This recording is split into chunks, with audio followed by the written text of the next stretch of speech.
Bonjour à tous, c'est Jean-Luc Haut sur sa chaîne YouTube. Aujourd'hui, nous allons parler de BAE Systems qui remporte un contrat d'évaluation de la torpille MLU Stingray au Royaume-Uni.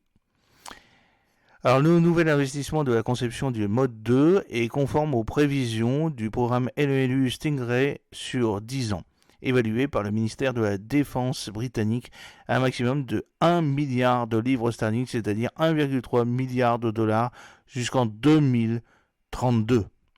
BAE Systems a largué une torpille légère, inerte Stingray Mode 2, configurée à partir d'un véhicule aérien sans pilote T-600 lors d'un exercice de l'OTAN l'année dernière. Alors, le ministère britannique de la Défense a attribué à BAE Systems un contrat de phase d'évolution AP de mise à niveau mi-vie de Stingray, le SRMLU, d'une durée de 4 ans, d'une valeur de 60,1 millions de livres sterling, c'est-à-dire 76 millions de dollars, pour financer le développement de la nouvelle conception de la torpille légère, la Stingray Mode 2.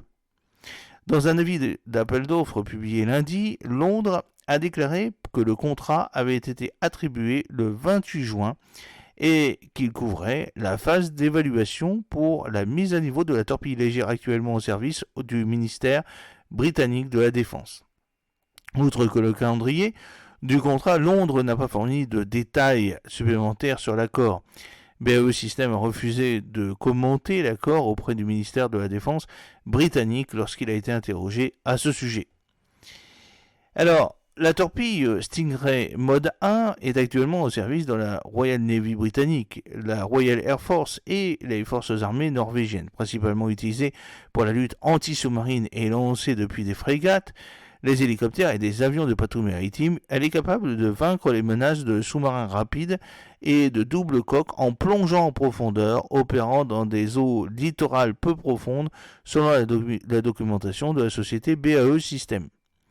L'arme Mode 1 dispose également d'un système de guidage acoustique, d'un système de navigation très précis et peut détecter, classer et attaquer des cibles de manière autonome, selon le fabricant.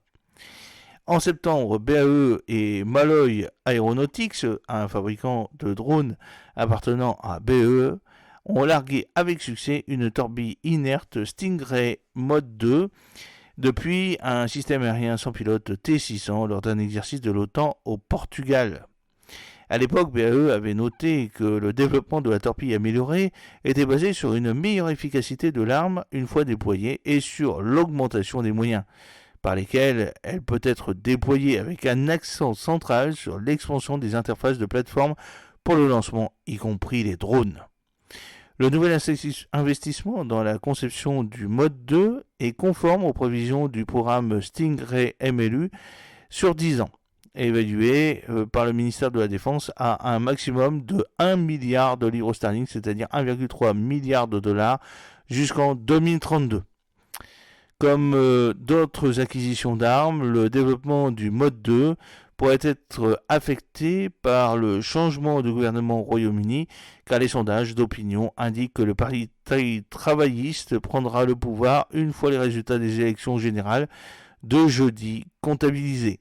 Le Parti travailliste est engagé à présenter une nouvelle étude stratégique de défense dans un délai d'1 an après avoir succédé aux conservateurs.